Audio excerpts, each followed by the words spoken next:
Well, I think facing a recession, Scotland has to work together, pull together in order to make sure that we minimise the problems caused for people, but also that we can try and help people through the recession. And partnerships become increasingly important, and the employability partnerships, bringing people together at local level, means that we can be responsive to sector needs but also to geographic needs.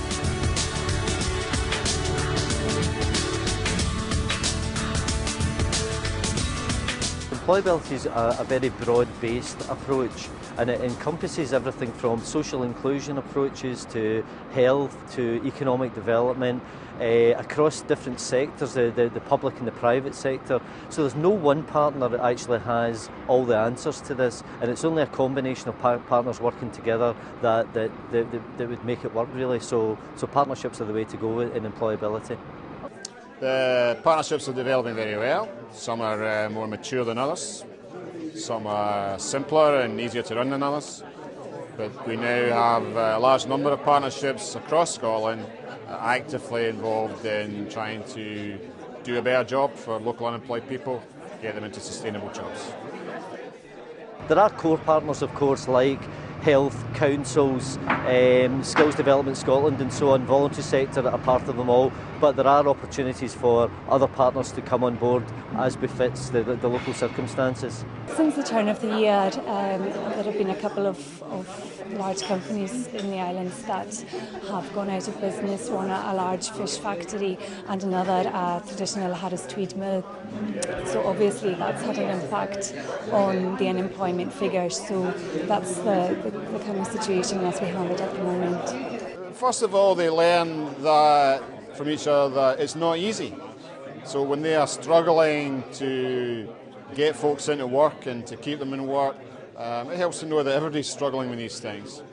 Glasgow Housing Association provide housing for 40,000 clients of working age, and only 15% of residents and tenants are in work. So again, potential to engage with a large group of people and make a difference there.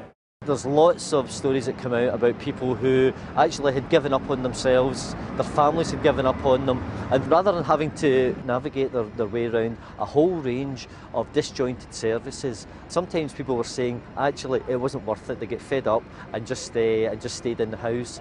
But because lots of areas are now aligning their employability offer better, there's a one-door approach. Or indeed there's key workers that have been assigned to individuals so that they can help those people along the pathway. So there's good success rate in terms of work with individuals and getting them back into the labour market. One of the success stories has been the way we've worked with employers in particular sectors. We've got a number of sectoral academy organisations, and so where they work, the academies are providing what employers in a particular sector want, but also learning from them and getting the benefit of that understanding and knowledge and feeding it back into the network as a whole. I would like to see more employers represented on the board. I know we have representation through the Chamber of Commerce, but I would like some more direct contact with large-scale employers themselves and have a direct link there. The council, along with the Enterprise, Skills Development Scotland and the college are looking at developing opportunities, particularly around about renewable energy, which is a key focus and a key economic driver for the council and the other agencies looking into planning partnership over the coming years. East Renfrewshire itself is a relatively small area, doesn't have a lot of resources, money. But what I would say, having worked in other areas, money isn't always the answer. I would say much more important is people willing to work together, bringing resources and expertise to the table, and that I think will go a long, long way to making this successful. Well, my understanding with the Employability Network is it's unique, that there isn't anything quite like it elsewhere. We have aspirations which are very high, and so sometimes I look at things and say, well, progress could be a lot faster, and then other times I look back and say, yes, but we've got a long way already. And those areas that have been doing this for some time are sharing information readily with new areas so that they can catch up quicker, as it were, and take services forward quicker at a local level. The foundations that we have already, bringing together people at Job Centre Plus, along with colleges, along with other partners, particularly on the skills side with Skills Development Scotland and the Workforce Plus groups and those organisations helping young people with more choices and more chances.